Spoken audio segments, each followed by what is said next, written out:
Mga pulis na po ang magsisilbing electoral board sa ilang lugar sa Lanao del Sur ngayong araw.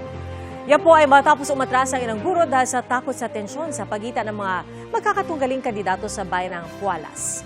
Mga pulis din ang magsisilbing polling officers sa bayan ng Butig at nagbabantay sa checkpoints sa Butig National High School ang mga sundalo, habang gwardyado naman ng Philippine National Police Special Action Force ang munisipyo.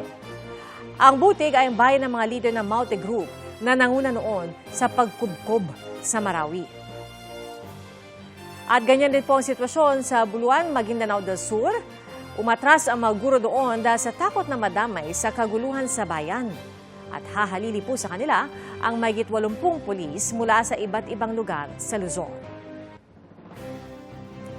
Sa Abra naman, tatayong Special Electoral Board ang 5 pulis sa 4 na eskwelahan doon. Nag-back out kasi ang mga guro at ang ilan sa kanila nalalayuan sa mga polling center na aabuti ng 2 araw na lakaran bago marating. Ang iba naman may personal na dahilan.